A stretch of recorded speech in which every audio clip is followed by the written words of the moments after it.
Stand up, stand out, stand strong. A 30-day guide to navigate life when the shift hits the fan. Chapter 5, Day 5. What we can't see, we can't change. We can't change what we can't see, and most people don't want to see what they most need to change. I often say I help others see the invisible. I help my clients see what is in their blind spots. I shine light on the dark corners of their mind and bring into their awareness what they need to see so that they can change the behaviors that are not serving them in order to heal. Let me begin by explaining resistance. I define resistance as the gap between what our mind thinks and what our heart knows. When the mind and heart are in alignment, in sync, there is no gap. Therefore, no resistance. When our mind thinks it knows, in other words, it holds a belief, and it is not in alignment with the knowing in our heart, there is a gap. Hence, there will be resistance. The bigger the gap, the bigger the expression of resistance will be. Resistance can show up as procrastination, avoidance, heaviness, depression, fear, anger, resentment, frustration, boredom, doors being closed, a busy signal on a phone call, computers crashing, blame, guilt, feeling blah, sadness. The list goes on and on. Essentially, resistance is a feeling that something is off or not going the way we planned or intended. Resistance is not wrong or bad. It is simply an invitation to pause and reflect. In other words, resistance is our friend, pointing us to what we need to see in order to align with what we know in our heart. When we are afraid to look within, or we are really attached to our thought and belief, we are resisting. When we resist something, we will use projection as a mechanism to avoid the thing that we are resisting. We use projection when we don't want to face something within ourselves. We project or cast blame out onto another or out into the world so we feel better. The challenge is that projection offers only temporary relief, as a band-aid on a wound that never heals. When we project and cast blame outwardly, we are avoiding taking ownership for our own stuff, which leads to guilt and feeling bad again, so we project once more. It is a self-defeating cycle of projection that leaves us running on a hamster wheel and keeps us separate from everyone. Bear with me on this one. You may feel detached, uninterested, or highly resistant to this piece. When I first heard about projection, it was a difficult one to wrap my head around, probably because I had such strong resistance to taking a good honest look at how I used projection in my own life. In a nutshell, here's how it works. We feel bad and we want to feel better, so we judge and project blame onto someone or something. We feel better temporarily until guilt sinks in. Then we feel bad again. When we feel bad, we want to feel better, so we judge and resist and project, and the self-defeating cycle continues. As long as our own stuff is projected outward onto someone else, we can't see it, so we can't heal it. Our ego mind will project what it doesn't want us to see or heal.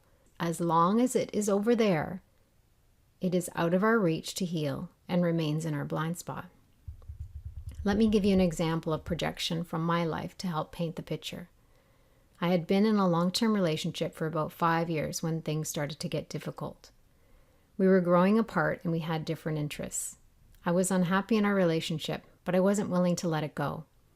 I can clearly see the pattern of self-sabotage that played out in that relationship.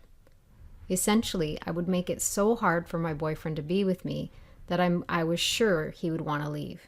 He would break up with me, and I could blame him for leaving, and I would be the victim. Let me explain this in terms of the projection cycle. I would feel bad because I wasn't happy in the relationship anymore, and I felt it was meant to end. I resisted that because I didn't want to be the one to do the breaking up. I didn't want to look like the bad guy. At that point in my life, I was used to playing the victim.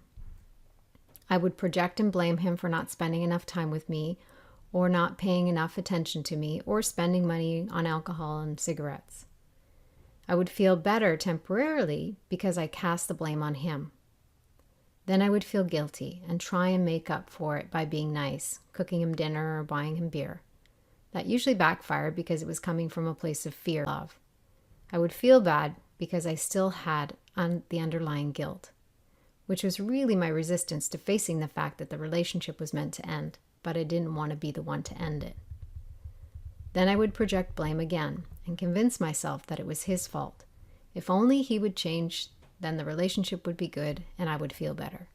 And the cycle would continue over and over again, with me subconsciously hoping that he finally would break up with me and I would feel like a victim, which of course only led to another projection cycle. After our eventual breakup, I recognized this victim mentality within myself and was able to write a letter and take full ownership for my part in the relationship's demise. I shifted from being a victim of life to feeling empowered by life. I was willing to feel all of my past hurt and trauma and heal the self-destructive patterns around that relationship and others. I saw clearly that I was choosing partners who I thought needed me to save them. For the longest time, I was attracted to guys who either abused alcohol or drugs, were mostly unemployed, or those I thought needed me to help them heal their past hurts. The choices all stem from my feelings of abandonment around my dad's absence when I was young. I wanted to rescue them and be the hero so I could feel better about myself. I couldn't save my dad, but I could try and save them. Of course, that never worked. I always ended up hurting them and myself more in the end. When I finally created awareness and broke this pattern, I met my husband. He is a gentle, kind, loving, supportive partner and such an incredible gift in my life. When I changed my perspective, let go of being the victim, and opened my heart to another way of being in relationship, I saw him. I really saw him, and the rest is history. So we can begin to see how the projection, blame, and guilt cycle can keep us looping in repetitive, self-destructive patterns in our life.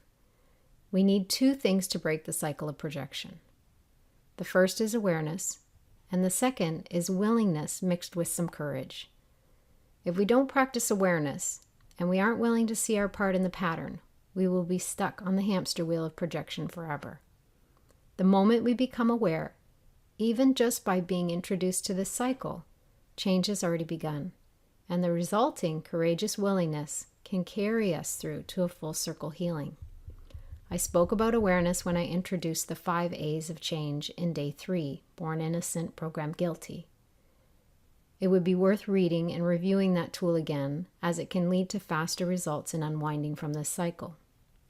You can have awareness at any point within the cycle to break the repetitive pattern. You can become aware of when you are feeling bad. You can become aware of casting blame on someone or something else. You may become aware of feeling bad and suddenly feeling better when you cast blame. You may become aware of feeling guilty. Anywhere in the cycle, there is a potential to create awareness and stop the cycle. Once you have awareness, ask yourself, what am I trying to avoid feeling? What are my judging thoughts? What thoughts of blame are playing out in my head? The work it takes to break these cycles is so worth it. The miracles and freedom that result are life-changing. Soften your mind and open your heart so you can be free to love and be loved. You deserve a life you love.